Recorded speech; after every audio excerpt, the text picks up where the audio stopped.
За тэгэхээр яг голлон капиталын зүгээс бол яг он гарснаас хойш 1, 2, 3, 4 сар гээд одоо бол нэг 5 дахь сарынх нь маркет апдейт явж байна.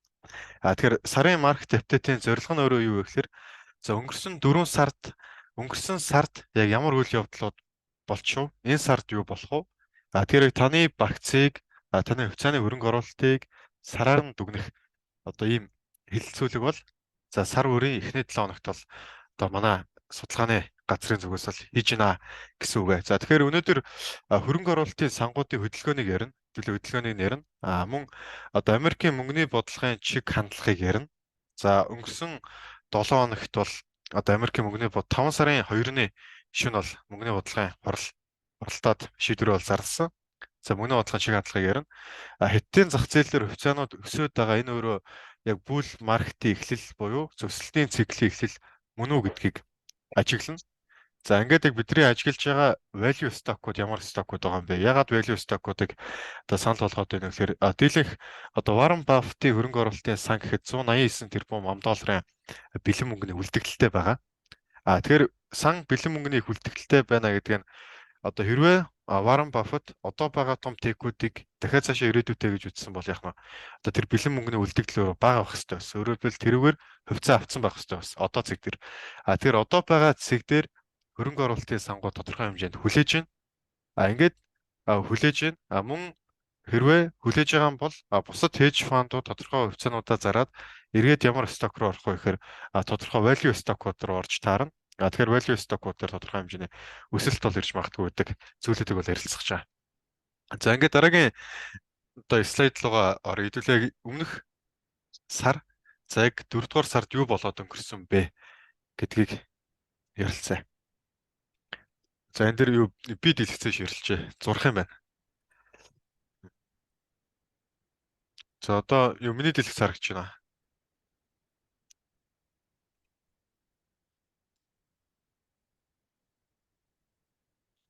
Дэлгэц нь харагдаж байна уу гэнэ? Нэрээ тий. Харагдаж байна уу? За окей. За баярлалаа. За тэгэхээр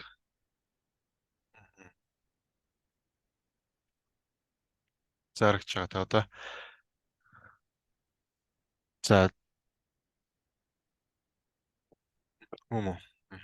За окей. Тэгэхээр за жижиг нь харагдаж байна гэж байна. За энийг нэг ширлэх хэрэгтэй байсан юм байна. За одоо бүгдэнд нь дэлгэц бол томоор харагдаж байна. За тэгэхээр эхний слайдаас хэдүүлээ эхлээд гүйлгээе. За тэгэхээр өнгөрсөн сар ямар одоо онцлог үйл явдлууд болчихвоо гэдэг дээр хэдүүлээ их анхаарлаа төвлөрүүлээ те. За одоо Америкийн S&P 500 индекс дээр одоо хэдүүлээ жишээ авъя. За өнгөрсөн сард ямар онцлог зүйлүүд S&P 500 дээр болчихвоо. За ингээд 4 сарын эхээр бол Америкийн индекс бол уналтаа эхэлсэн. За энэ бол эхний 7 хоног нь харуулж байна. Эхний 7 хоног нь харуулж байгаа. За эхний сар уналтаа эхэлсэн шалтгаан нь юу гэхээр ажлын байрны одоо үзүүлэлтүүд өндөр гарсан. Дээрээс нь техник үзүүлэлтүүд харах юм бол Америкийн индексүүд бол нэлээд өсөлттэй буюу overbought хийгдсэн буюу тодорхой хэмжээнд дахиад унах одоо техник сөр үзүүлэлтүүд бол байгаадсан. За ингээд уналтаа энэ тухайн сар өөрөө уналтаа эхлээд ингээд уналтыг инфляцийн мэдээгээр үргэлжлүүлсэн 4 дугаар сард. За инфляцийн түвшин 3.5% буюу хүлээлтээс өндөр гарсан. Ингээд инфляцийн мэдээ үргэлжлээд яг нь одоо энэ ихэнд одоо сарын лаа маань өөрөө ихэнд улааж эхэлсэн бол одоо улаасан хэмжээг бол үргэлжлүүлж байгаа. Ингээд ерөөдөө бүтэн энэ сарын лаа буюу бүтэн сар маань өөрөө улаан одоо хаагдах сүр эдийн засгийн нөхцөл нь эхний 2-7 хоногт бол бий болж байна. За ингээд 3 дахь 7 хоногт одоо маш огцон уналтыг бол одоо үзүүлсэн тухайн сарын. За энэхүү уналт өөрөө юунаас шалтгаалсан бэ гэхээр яг одоо 14-ний өдөр те 14-ний өдөр Ираны зүгээс Израиль руу 300 орчим дрон болон пуужингаар довтолсон. За ингээд инфляцийн мэдэн дээр энэ одоо мэдээлэл бол нэлээд хүчтөрж орж ирсэн байж байгаа. За ингээд хүчтөрж орж ирээд за ингээд сүүлийн 7 хоногоос нь юу өссөн бэ гэхээр компаниуд 4 дугаар улирлын тайлангаа зарлж эхэлсэн. За энтэй давхцаад индекс маань бол өсөлтийг үзүүлж байна. За ингээд сүүл 5 сар гараад яаж юм бэ гэхээр Федийн шийдвэр гарсан. За Федийн шийдвэр бол одоо маш сайн тодорхой сайн мэдээнүүдийг бол Төв банк бол дагуулсан, ярьсан. За ингээд бол одоо 5 дугаар сар бол өсөлттэй эхэлж байна. Тэгэхээр энэ өөрөө юуг илэрхийлж байна гэхээр одоо эдийн засгийн одоо суурь үзүүлэлтүүд сарын эхний хагас тодорхой одоо тухайн сарынхаа чиглэлийг энд зааж байгаа. За ингээд 5 дугаар сар эхлснээс хойш суурь үзүүлэлтүүд тодорхой хэмжээний дээшээгээ чиглэлийг зааж байгаа. Тэгэхээр дахиад одоо энэ сарын дундуур гарах дахиад инфляцийн түвшин өөрөө тодорхой хэмжээнд эерэг дүр зурагтай хэрвээ гарах тохиолдолд энэ сарын эхэнд үргэлжлүүлсэн одоо эхэлсэн ногоон одоо юугаа ногоон лагаа одоо үргэлжлүүлээд бүтэн сар бол энэ сар өсөлтөө байх суурь нөхцөл бол харагдаж байгаа гэсэн үг. За Хятадын хувьд юу болсон бэ гэхээр 4 сар эхлээд эхний нэг 7 хоног бол доктортой байж байгаа. Доктортой. За доктортой байсан шалтгаан юу гэхээр эхний 2 сард аж үйлдвэрийн компаниудын ашиг бол маш сайн гарцсан. Ингээд одоо үндсэн хөрөнгөний хөрөнгө оруулалт болон retail sales гэж нэрлэдэг байдаг жижиглэнгийн борлуулалт бол нэмэгдсэн. Бидний хувьд бол эдийн засгийн харах гол үзүүлэлтүүд бол цөөхөн байгаа шүү дээ. Инфляц байж байгаа. Одоо Хятадын аж үйлдвэрийн PMI байж байгаа. Аж үйлдвэрийн компаниудын ашиг байж байгаа. Retail sales, wholesale sales буюу одоо жижиглэн болон бууны худалдааны тоо үзүүлэлтүүд байж байгаа. За ингээд гарын 5 уруунд багтгал одоо гол эдийн засгийн үзүүлэлтүүдийг бол харчод болно гэсэн үг. За ингээд энэхүү үзүүлэлт маань одоо 4 дугаар сарын дундуур аж үйлдвэрийн компаниудын ашигт ажиллагааны мэдээлэл одоо апдейт хийж зарлагдсанаас улбалаад баг зэрэг уналтыг үзүүлсэн. 3 сарын одоо аж үйлдвэрийн компаниудын ашигт ажиллагаа 4.5 гарсан. Одоо хүлээлтийг даваагүй. Үйл хөдлөлийн хөрөнгө оруулалтын хэмжээ буурсан. Мөн адил хүлээлтийг даваагүй. Унсан. Гэхдээ эдийн засгийн суурь үзүүлэлтүүд одоо жоохон тааруу гарсан ч ихсэн. Уналтын хэмжээ бол одоо төдийлөн том байгаагүйг та бүхэн харж байна эдээс. Төдийлөн том байгааг уналтын хэмжээ. За ингээд одоо өсөлтөд гарч байгаа шалтгаан юу гэхээр Хятадын эдийн засгийн өсөлтийн мэдээ яг энэ сарын одоо 19 20 өдрүүдэд бол гарсан. Хятадын эдийн засгийн өсөлт одоо нэгдүгээр улирлын байдлаар 5.3% гарлаа. За жилийн хүлээлт маань 4.8 байгаа. Хүлээлтээс давуу байна. За хөрөнгө оруулагчдын эдийн засаг өснө гэсэн хүлээлт бол нэмэгдсэн. Гадаад худалдааны тэмцэл эхний улирлын байдлаар ашигтай гарцсан. За гадаад худалдааны тэмцэл ашигтай гарч ирэх нь бол Хятадын хувьд бол ялангуяа сайн үзүүлэлтүүд болчихж байгаа. Өөрөөр хэлбэл экспорт сайн хийж байна. Тэрийгээ дагаад трейд балансын үзүүлэлтүүд бол эерэг гарч байна. За ингээд эдийн засгийг тодорхой хэмжээнд одоо муу мэдээнүүд бага хэмжээний одоо уналтыг үзүүлээд 7 хоногийн одоо энийг бол 7 хоногийн лаа гэж төсөөлж болно. За ингээд 2 дахь 7 хоногийн одоо лаа бол ийм том ногоо байж байгаа. За энэ үедээ бол техник үзүүлэлтүүдийн хувьд бол нэлээд олон одоо эсэргүүцлийн бүсгүүдээ бол энэ дээр эвдсэн. За ингээд энэс хойшоо яаж өгөх вэхээр 5 сар эхлээд сар эхэлснээс хойш ер нь өсөлтийн хөдөлгөөнөө дахиад цаашаа хадгалаад явж байна. За хадгалаад явж байгаа нь суурь үзүүлэлтүүд нь юу гэхээр политбюро гэж байдаг. За 24 гишүүнээс бүрдсэн. Одоо манайхаар бол эдийн засгийн одоо байнгын хорооч юм уу те. Ерөнхийдөө тэгээ ойлгочих болно.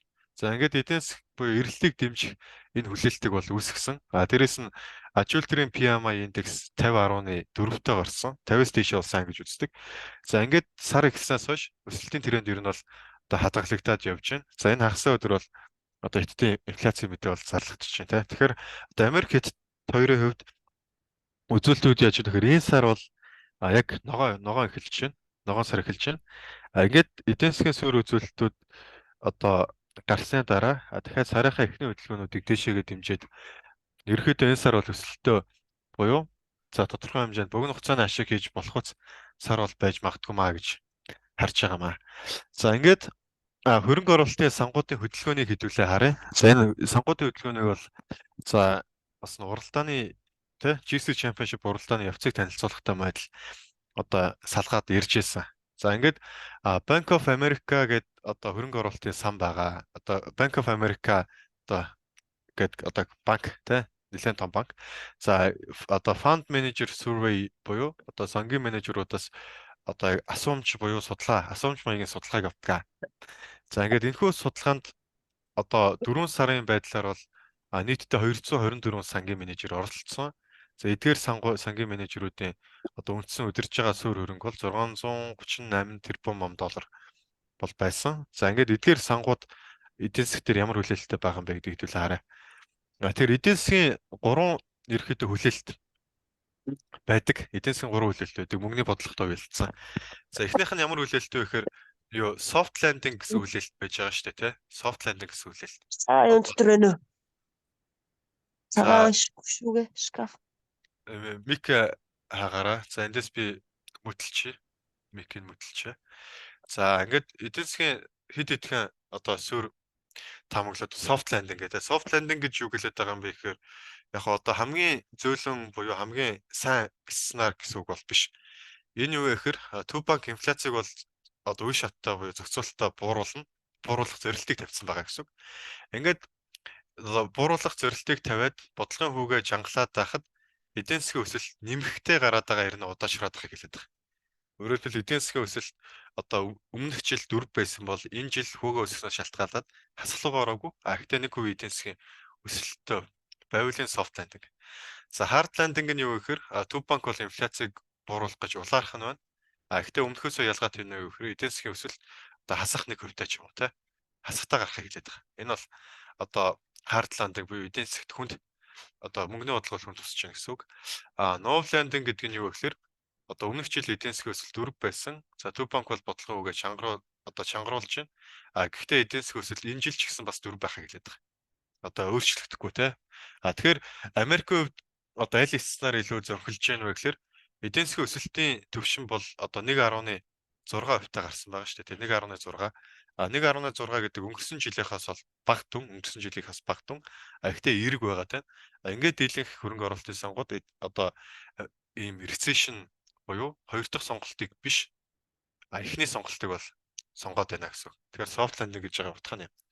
За хөрөнгө оруулалтын сонгууд одоо энийг юу гэж үзэж байгаа юм бэ гэхлээр за нөө саяны хэлсэн 224 хөрөнгө оруулалтын сан бол 54% нь soft landing гэж үзэж байна. Сүүлийн сарын байдлаар 36% no landing буюу эдийн засаг өмнөх жил шиг өсөлттэй хэвээрээ байна гэж үзэж байна. 7% нь бол эдийн засгийн хямралыг одоо төхөнө гэж таамаглаад байгаа юм.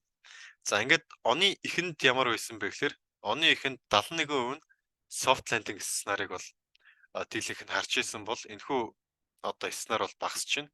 Эсвэргээр no landing буюу эдийн засаг сайн байх энэ сценар бол нэмэгдэж байна. Тэгэхээр хөрөнгө оруулалтын сонгууд ер нь одоо Хятадын ч гэлтгүй ер нь Америкийн эдийн засаг ч гэсэн тодорхой эрг хүлээлтийг бол аль хэдийн бий болгочоод байгаа. Гэхдээ бий болгож байгаа ч гэсэн хөдөлгөөнийг харахаар яаж юм нөхөр юу том технологийн компаниудыг бол авахгүй байгаад.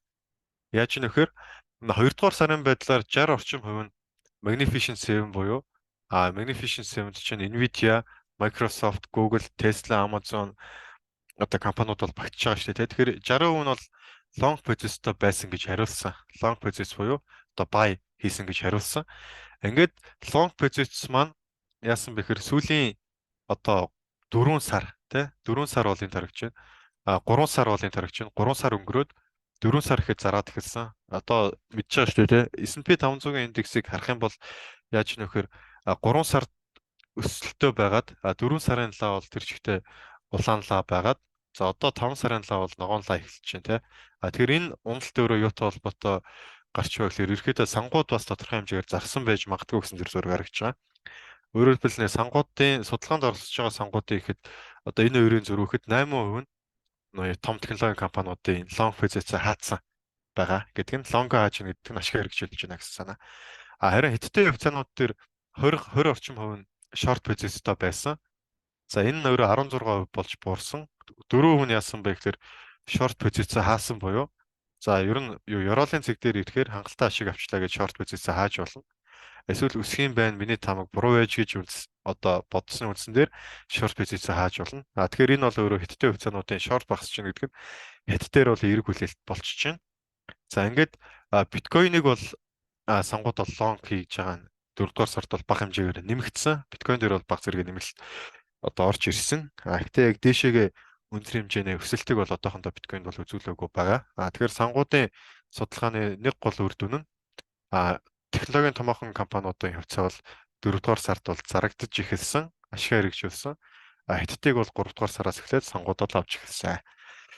За ингээд сонгуудын Хятадын эдийн засаг дээр хүлээлт нь ямар байна вэ гэхээр за одоо Хансенг индексийг мэдэн штэ тэ бүгдээрээ.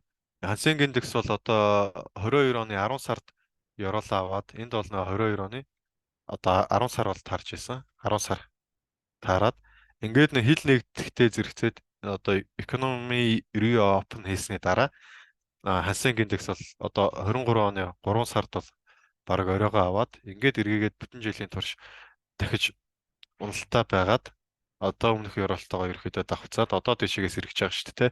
Тэгэхээр энэ үзүүлэлт өөрөө яаж ийм нөхөр сонгуутын хүлээлттэй ерөөхдөө юм юу параллел буюу төстэй гурвалж ингэ шиг төстэй юм одоо үзүүлэлт бол харагдаж байна. За өөрөөр хэлбэл 22 оны 23 оны 2 сард дийлэнх сонгуутын хүлээлт 78% нь бол эдийн засаг эх 12 сард хитэ эдийн засаг сэргэнэ гэж хүлээж байсан. Гэхдээ яг хүлээлт дийлэнх нь сэргэнэ гэж хүлээж яхад индекс бас оройгоо авч ирсэн. Тэгэхээр энэ хүлээлт орой дээрээ ирэхэд яах нь индекс бас орой дээрээ ирэх гэсэн санааг энд хэлээд байгаа. Сентимент эзний санаа. Одоо Хятадын эдийн засаг өснөөгөө 4 дугаар сард одоо шинжээчдийн 32% те сонгуулийн 32% нь бол аль хэдийн хэлсэн байна.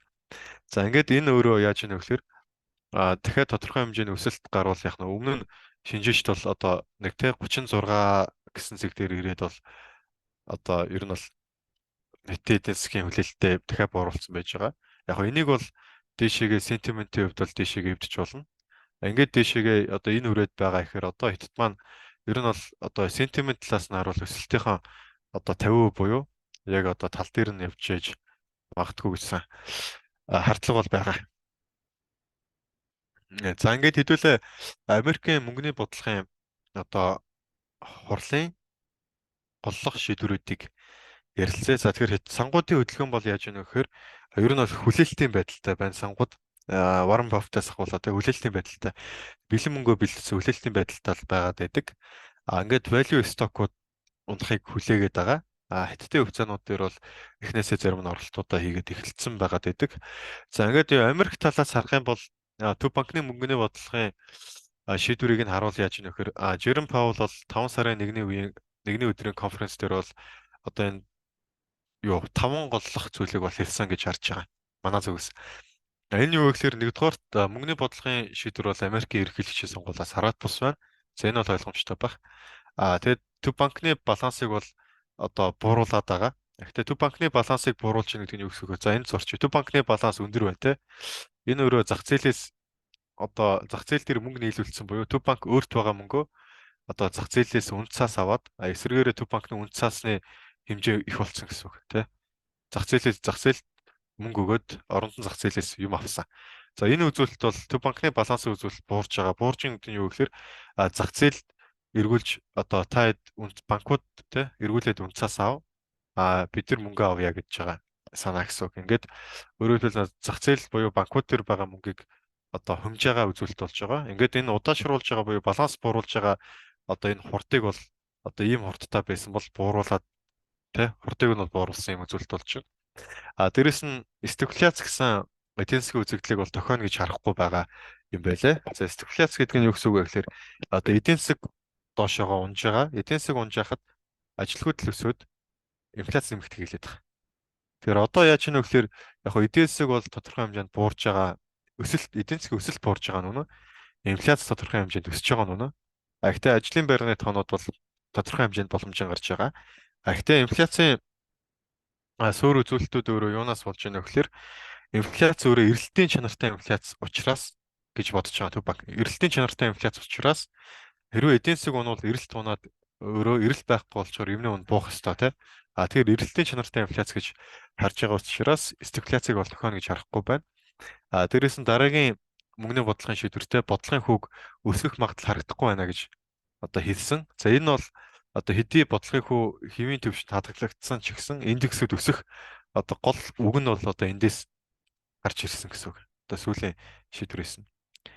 За ингээд холбоо нөөцийн банкны шийдвэрийг харах юм бол одоо statement гэж холбоо нөөцийн банк гаргадаг тийм хэдэн хоц материал гаргадаг. Энэ материал нь бол ерөөхдөө бол өөрчлөгддөггүй. За жишээ нь одоо 2% хүртэл бид тий инфляцийг бол бууруулна гэсэн зорилготой байгаа гэсэн өгүүлбэрийн төр бол statement дээр нь ерөөсөө өөрчлөлт байхгүй. Гэхдээ тодорхой одоо цөөхөн өөрчлөлтүүд бол эдийн засагт одоо байгаа. Мөнгөний бодлогоо зөөлрүүлэх эхний шийдвэрүүдийг бол гаргасан гэсэн үг тий. Одоо асуултанд нь хариулахад. За ингээд яг өмнөх сарынхаа statement-ээс хоёр өгүүлбэр өөрчлөгдсөн нь юу байсан бэ гэхээр За сүүлийн саруудад инфляцийг 2% хүрэх зорилттой дахиж дэвшил гарахгүй байгаа тийм дэвшил гарахгүй байгаа. Тэгэхээр бид инфляцийн эрсдэл бол одоохондоо бол анхаарал хандуулсаар байгаа гэдэг зүйлийг хэлсэн. За энэ зүйлээс шалтгаалаад бодлогын хүн маань 9 сар хүртэл энэ хэвэндэ байна гэсэн шинжээчдийн хүлээлт бол нэмэгдсэн. Яг энэ мэдээллийн дагуу. За ингээд дараагийнх нь яасан бэ гэхээр балансын дүнгээ 60 тэрбумаар бууруулж исэн буюу одоо мөнгөний хатуу бодлого буюу зах зээлээс 60 тэрбумыг одоо татчихсан бол 25 тэрбумыг татна буюу зах зээлээс татж байгаа дүн багасаад мөнгөний бодлого бол одоо яг хатуу бодлого талтай байгаа ч гэсэн хатуу дундаа бол зүйлэн бодлогыг хэрэгжүүлж байна гэсэн санаа.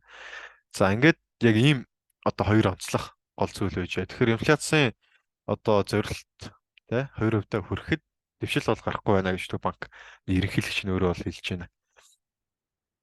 Тэгэхдээ одоо хөрөнгө оруулалтын сангуудын хүлээлт энэ сар одоо ямар байна вэ гэхээр одоо холбооны нөөцийн одоо банк энэ жилийн дотор 2 удаа хүүгээ бууруулна гэсэн хүлээлт, 2 удаа Fed cut хийнэ гэсэн хүлээлт бол сангуудын хувьд бол одоо маш их тренди байгаа гэсэн үг. 2 удаа хүүгээ бууруулна гэдэг. Хүүгээ бууруулахгүй байх магадлал бол одоо маш бага те. Одоо нийлээд бараг 10 орчим хувьтай байна. 3 удаа хүүгээ бууруулна гэсэн магадлал 27 хувьтай. Гэхдээ стил бага байна. Тэгэхээр одоо энэ 9 сард хүүгээ бууруулаа гэж бодоход 11 сарын орлоор дахиж нэг бууруулаад ерөнхийдөө 2 удаагийн хүүгийн одоо бууралт бол бий болж магадгүй гэж харж байгаа. Одоо хөрөнгө оруулалтын сангуудын хүлээлттэй 4 дугаар сарын хүлээлтийг харах юм бол. За ингээд яаж ийнэ вэ гэхлээр за Төв банкны балансын үзүүлэлтүүдийн тарагч байна. Баланс буурж байгаа гэдэг те. Баланс буурж байна гэдэг нь зах зээлээс Төв банк мөнгөө татж байна гэсэн үг те. Одоо өөрийнхөө баланс дээр байгаа үн цаас гэсэн одоо санхүүгийн тайланд байгаа үн цаас гэсэн хэсгээ зах зээлд өгөөд тэгээ үн цаас нь багасаад байгаа учраас баланс нь буурж байгаа. Оронд нь Төв банк мөнгө авч байгаа. Мөнгө нь бол кэш дээр нь бичигдэж байгаа. За ингээд Төв банкны баланс цаашдаа буурах уу гэвэл буурна. Ягаад вэ гэхээр одоо нийт 8 7 их 80 орчим ам.долларын баланс бол байгаа. За ингээд түүхэн хугацаанд харах юм бол эдийн засгийн Төв банкны баланс нь бол нэг 14% тэнцэжсэн эдийн засгийнхаа. За одоо 25% тэнцэж байгаа. Ковид өмнө бол 14% байсан. Тэгэхээр дахиад Төв банкны баланс бол дахиад доошоо бууж ирэх үе зах зээлээс дахиад мөнгө бол Төв банкны баланс талаа харах юм бол татагдчих болно. Гэхдээ нөгөө талдаа хүү талаа харах юм бол буурж болно. Гэхдээ энэ хоёрын аль нь илүү нөлөөтэй вэ гэвэл мэдээж бодлогын хүү бол байж байгаа. За ингээд инфляцийг одоо урт хугацаанд барих хүлээлт ерөөхдөө сүүр талаа саанаас бий болсон бэ гэхлээр энэ бол бондын өгөөжийг харуулж байгаа. Энэ бол бондын өгөөж.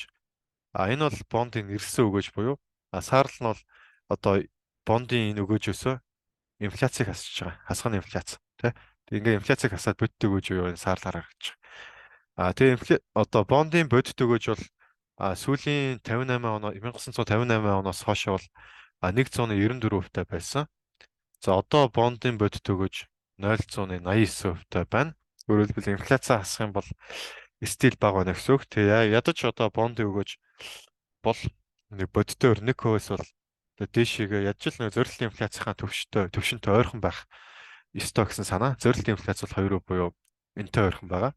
Ядаж л 1%-аас дээшээгээ байх ёстой гэсэн санаа. Тэгэхээр одоо мэдээж бодит өгөөж 1%-аас дээш гарахын тулд яах вэ гэхээр бондын өгөөж буюу одоо сөөрхүү болох бодлогын өмнө тогтвортой байгаад тэгээ инфляц буурчих юм бол одоо энэ хоёрын зай 0.89 биш улам өндөр болоод ирнэ шүү дээ. Тэгэхээр одоо хүүгээ бол тодорхой хэмжээнд одоо 6 сарын одоо хугацаанд бол барих өндөр түвшинд барих бол юм суур үзүүлэлт бол эдийн гарч ирж байна. Гэхдээ бодлогын хүүгийн хүлээлт одоо 2 удаа бол буурах хүлээлт бол байгаа гэж ярьж байсан шүү дээ. 2 удаа буурах хүлээлт байгаа. Тэрхүү хүлээлт танаас гарч ирж байна гэхээр энэ Америкийн инфляцийн задаргааг харуулж байгаа. За Америкийн инфляцийн задаргаа яасан бэ? Энэ бол эрчим хүчний үнийн өсөлт бол инфляцийн дийлэнх өсөхийг бүрдүүлж байгаад одоо арилж байгаа. Нөлөө нь бол арилж байна. Яаж яана гэхээр одоо энэ leisure activity буюу одоо юу dining, recreation гэхэр чинь одоо үзүр үйлчилгээ болон одоо зоогийн газар гэсэн үг те. Тэгэхээр одоо энэ бүлгийн бараанууд бол инфляцийн тодорхой хэмжээг бүрдүүлсэн ивэр байна.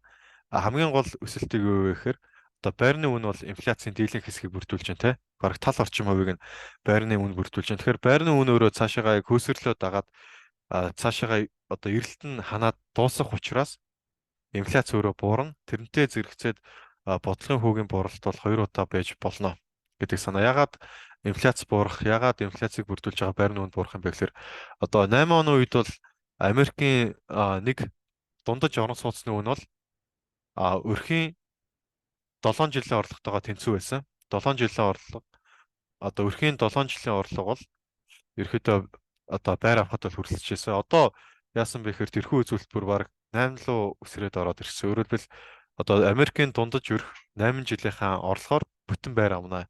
Тэр чи одоо P харьцаа гэж хувьцаанаар ярьдаг шүү дээ. Яг тэрнтэй ижилхэн байрны үн бол хөөсөрцөн байгааг бол энэ дээр харуулж байна. Байрны үн бол хөөсөрцөн байна. Тэгэхээр байрны үн хөөсөрцөн гэдэг санаа юутай огтлцож гарч ирэхээр байрны үн хөөсөрсөн учраас одоо энд харагдаж байгаа нөгөө инфляцийн дийлэнх хэсгийг бүрдүүлж байгаа байрны үнийн өсөлт гэсэн зүйл өөрөө одоо ер нь явандаа бол арилна. Ингээд энэ арилгатай зэрэгцээд саяны өмнө харуулсан одоо бодлогын хүү бол одоо шинжээчдийн хүлээлтийн дагуу одоо 2 удаа бол энэ жилдээ буух боломжтой маа гэсэн суурь шалтгааныг бол энэ дээр харуулж байна.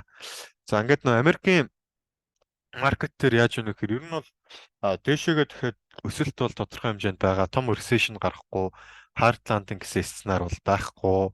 Тэ одоо soft landing сценаар бол үргэлжлэнэ гэсэн санааг бол илэрхийлээд байгаа. Яг хуу логикийн хувьд бодох юм бол яаж өгнө гэхээр одоо 20%-аас доошогоо Америкийн маркет унсан магадлал бол бага байгаа. Нэг өмнөх сар ирж байсан шүү дээ. Өмнөх сар ирж байсан. За ингээд 20%-аас дээшээгээ өсөж исэн он жилүүд бол маш их байгаа. 1920 оноос хойш. Одоо энэ бол өсөлтийн үеийг нь харуулж байна.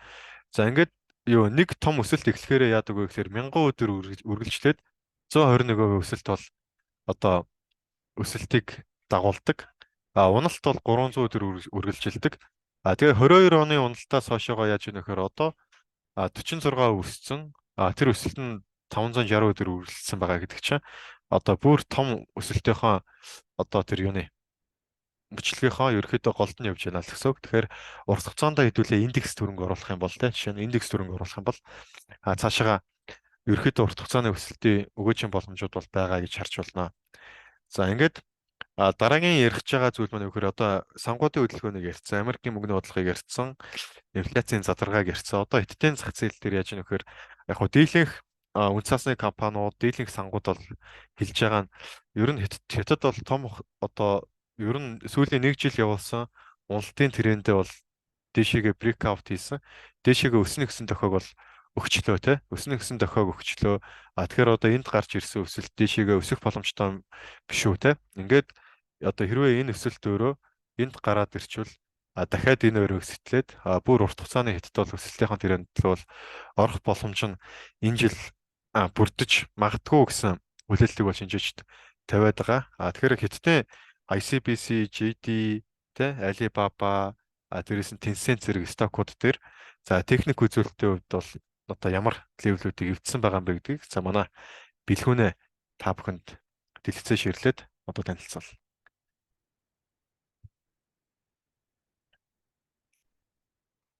Мгм.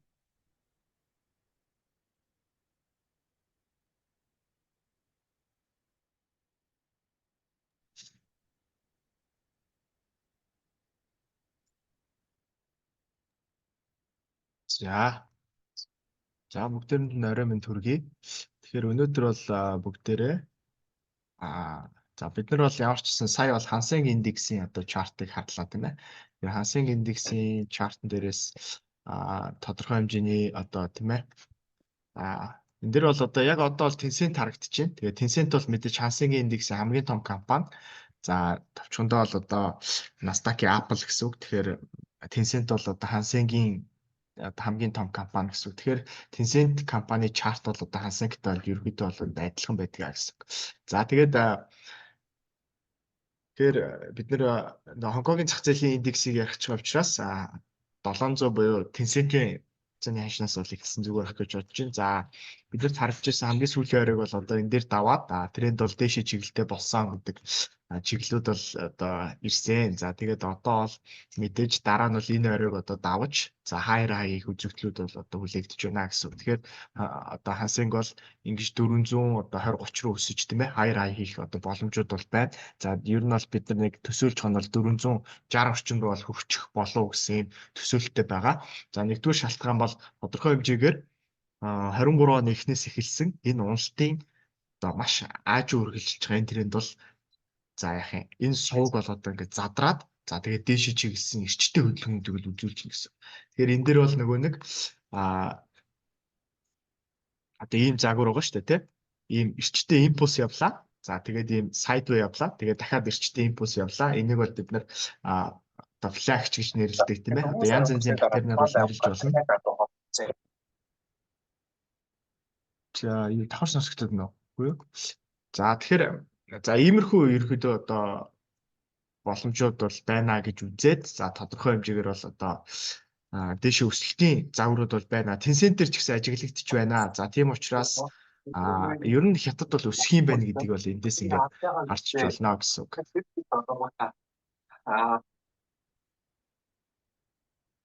Яа энэ хин бэ? Юу? За юу ячих юм бэ?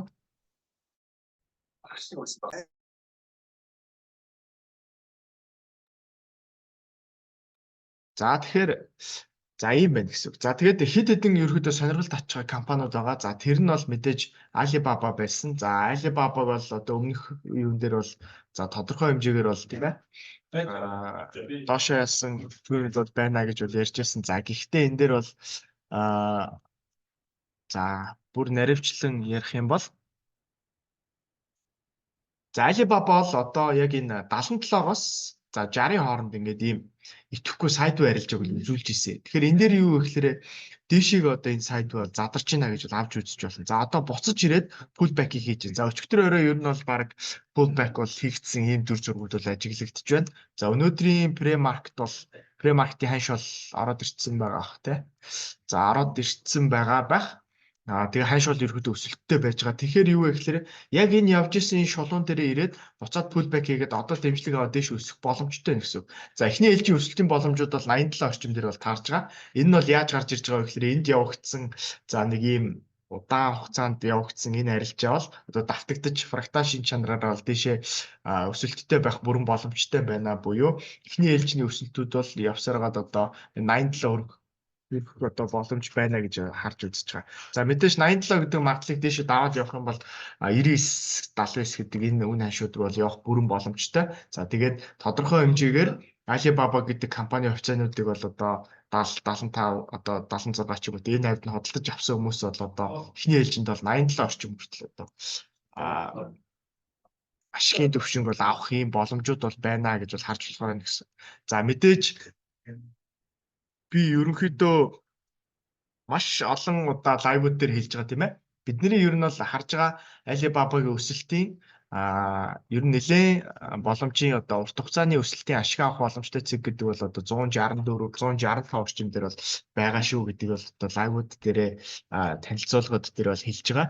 За мэдээж нэгдүгürt бол энд байгаа одоо gap-ыг нөхүүлнэ, хоёрдугаарт бол энэ маш хүчтэй ийм цэгүүд бол барьсан байгаа учраас 160-аас 165-ын хооронд бол мэдээж нэг одоо сайн эрчээ аваад өсөлт үзүүлэх юм бол энэ эрчтэй өсөлт бол одоо энэ хавь руу бол өсөх боломжтой байна гэдэг энэ дүр зургууд бол гарч ирчээд байгаа. Тэгээ энэ нь бол гэхдээ маш урт хугацааных гэж ойлгож ирэхтэй. Мэдээж наан нь бол давах хэвээр энэ оройнууд байгаа тий 120 дээр байгаа.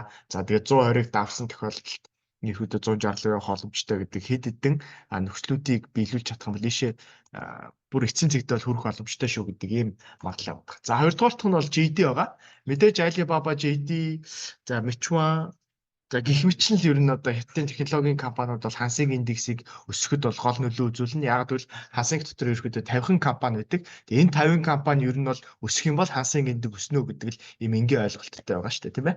За тэгээд мэдээж Хансeng индекст бол одоо өсөлтийг сайн нөлөөлж өсөлтийн нөлөөг үзүүлж чадах компаниуд гэх юм бол өндөр хувиар өсдөг технологийн компаниуд л одоо энэ хүчтэй өсөлтийг бол авчрах боломжтой гэсэн үг. За тэгээд тэрний нэг нь бол одоо магадгүй JD компани бол байх боломжтой гэсэн үг. За мөн ялгаагүй энэ ч бидний ерөөдөө түрүүн одоо би Tesla дээр нэг хальт ярьсан тийм ээ.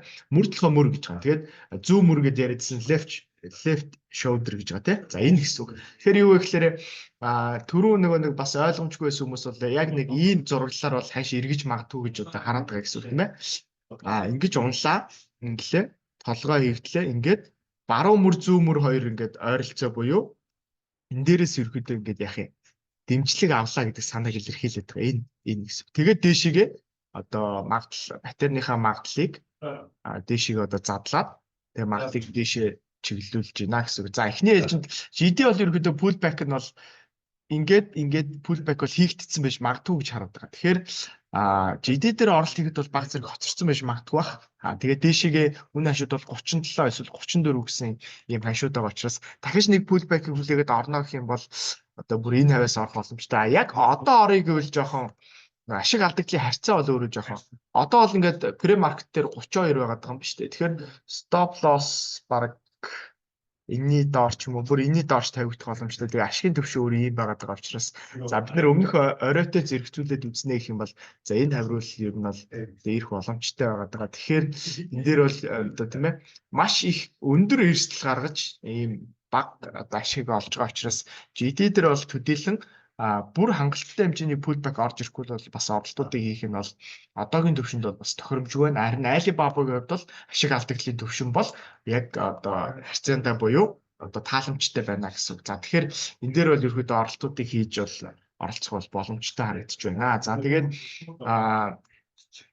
за Tencent-ийн хувьд бол бас яг ингээд нөгөө нэг өсөөд явж байгаа ханшны хойноос нь хөөж ороод одоо нөхцөл байдна гэх юм бол за одоо бид нэг энэ дээр орвол stop loss-ыг энд тавиад одоо take profit-ыг энд тавина гэдэг маань за нэг бол 30% ашиг болно эсвэл 30% алдагдал хүлээнэ гэдэг нэг ийм нэг харьцаатай одоо сонголттой арилжаануудыг хийх шаардлагатай болчихно гэсэн.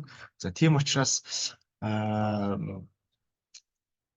Xpeng бол бас тийм ч оновчтой сонголтууд бол байж чадахгүй болов уу гэж бол бодож байна. За тэгээд за энэ дээр болохоор нэг хүн Xpeng-ийг асуусан байна те. Xpeng. Давхар сонсогдоод байна уу? Юу гэж байна? Нөө мьюттэй намайг бас давхар мьютлээд байгаа юм шүү. Одоо зүгээр байх хэвээр те. За Xpeng бол би өмнөх сарын юун дээр бол бас ярьсан. Тэгээд ямар ч одоо зураг бол өөрчлөгдөөгөө Xpeng-ийн хувьд бол сая нэг жоохон өссөн. Тэгээд одоо буцаад унж байгаа. Ер нь бол тодорхой хэмжээгээр бол одоо 3 гэдэг хан шиг бол хүлээж байгаа. За тэгээд энэ ханшин дээр ирсэн тохиолдолд бол бид нэр дээр авцсан байгаа хүмүүс бол дунджаа татах шинээр хөрөнгө оруулалт хий гэж сонирхож байгаа хүмүүс бол 3 гэдэг. Гэхдээ яг 3 гэсэн үг ханш биш шүү. Манайхан бас яг наадтай цаантай ойлгох хэрэгтэй. Ер нь 3 орчим гэдэг ханш байгаад байгаа шүү, тэ. Тэгэхээр энэ одоо юу гэж чи яг 3 хүрсэн мэтэй гэдэг чинь нөгөөх нь 3.01 хүрээд ингээд тийш өссөн байдаг ч юм уу, тэ. Иймэрхүү тохиолдол байдаг учраас ер нь 3 орчим гэдэг ханшин дээр ирэх юм бол одоо хөрөнгө оруулалт одоо ер нь бол одоо боломжтой байна гэдэг бол сайн анзаарч явах хэрэгтэй гэсэн. Тэгэхээр Xpeng-ийн хувьд бол өнгөрсөн сараас шинжилгээнд бол өөрчлөгдөв байгаа. Энэ бол ер нь маш том цагийн зураг дээр тулгуурлаж зурагчсан юм нэлээ. Тэгээд Xpeng ч өөрөө нэм дата жоохон цөөхөнтэй компани шүү дээ, тий. Тэгээд том цагийн юунууд дээр зурагдсан зураг учраас энэ бол төдийлөн нэг амин шинжлэгдээд байхгүй. За ер нь бол нэрээ 3-лоо ороод ирэхэд бол Xpeng дээр бол хөрөнгө оруулалт бол хийх боломжтой байна гэдэг бол харж болно гэсэн. За тэгэхээр Xpeng яа одоо тийм ээ бусад одоо нөгөө адил төрлийн үйл ажиллагаа явуулж байгаа цахилгаан компани, цахилгаан автомашины стартап компаниуд бол бас бүгд тодорхой хэмжээгээр оролтууд бол хийгдэх боломжтой гэдэг санааг бол энэ дээр илэрхийлж байгаа шүү. За тэгээд яг одоогийн байдлаар хятад дээрээс хөрөнгө оруулах боломжтой хамгийн ер нь бол одоо боломжтой компани бол Alibaba байна. Тэгээд та бүхэн ер нь бол одоо хятадын зах зээл дээр хөрөнгө оруулалт хийнэ гэх юм бол Alibaba компанийг одоо Нью-Йоркийн бирж дээрээс авч болно. Эсвэл маргааш өглөө Хонконгийн хөрөнгөний бирж дээрээс авч болно гэсэн. Энэ хоёр бол dual listed компаниуд учраас ямар ч ялгаа байхгүй. Dual listed гэдэг маань одоо хаана ерөөдөө хувьцааных нь үн ханшууд нь шилжчихдэг гэсэн үг. Тэгэхээр ийм байгаа гэсэн үг. За тэгвэл тэгээд өнөөдөр юу яах вэ? Энэ хүргээд. Тэгээд юу сүүл нь нэрээс сонсож байгаа тий. За окей, одоо сүүлд нь яг нэг мэдээллийн чанартай гэх юм уу? Мэдээллийн чанартай нэг зүйл бүгдэнд нь өргөчээ. Яг уу одоо юун дээр байгаа. За окей, одоо тэлэх зарагч байгаа шүү дээ билгэнэ. Окей, за одоо яаж нөхөр яг сангууд яг текүүдээс гарч эхэллээ, value төрлийн хувьцаанууд руу орлоо гэхээр яг value төрлийн стокоо сонирхож байгаа хүмүүс бол яг хаашаа мөнгө их вэ те. Асуултууд байгаа. Тэгэхээр хэд хэдэн шинжүүрүүдийг энэ дээр гаргаж ирсэн. За энэ шинжүүр бол нэлээд их олон сангууд ч гэсэн ашиглагддаг. За 100 сая ам.доллароос дээш үнэлгээтэй санхүүгийн болон одоо нийтийн одоо өргөн хэрэглээний салбарын хувьцаа биш. American Depository Receipt буюу за одоо Америк дээр одоо DR гаргасан хувьцаа биш. За ингээд earnings yield болон за earnings capital yield нь бол өндөр. За сүүлийн жилүүд ашиг доктортой, өрөө харьцаа багтаа. За ийм одоо бүх шалгууруудыг хангасан ийм одоо value стокууд гэвэл энэ дээр байж байгаа. Одоо Fox байж байна, Zoom байж байна, Nike байж байна, тэ. Ингээд яг тикрүүдийг нь хэдүүлээ хадгалаад авбал одоо ийшээг бол оролтын боломжууд байна. За орох боломжтой ханшууд нь бол ерөөхдөө бол энэ дээр ингэж харагдаж байна гэсэн үг. За тэгэхээр яг value stock-ууд дээр бол одоо санал болгох суурь савзуулалттай дээрээс нь техникийн хувьд бол одоо тодорхой зөвгөт боломжийн зөвгөттэй ойрхон байгаа, орлолтын зөвгөттэйгээ ойрхон байгаа хувьцаанууд бол одоо эдгээр толгой хувьцаа бол одоогийн байдлаар байна гэж хэлж болж байгаа. За тэгэхээр өнөөдөр хэдүүлээ митингээ энэ үрээд өндөрлөе. За одоо цаг 9 цаг 10 минут болсон байна. Ерөөдөө 60 минут дунджаар үргэлжилж байгаа. За хэрвээ нөхөж үзэх болон шаардлагатай мэдээлэлүүд авахар бол маргааш митингийн рекордингийг бол YouTube дээр бол та бүхэнтэй тавьчихна. За ингээд орсон хүмүүстээ бүгдэнд нь баярлалаа.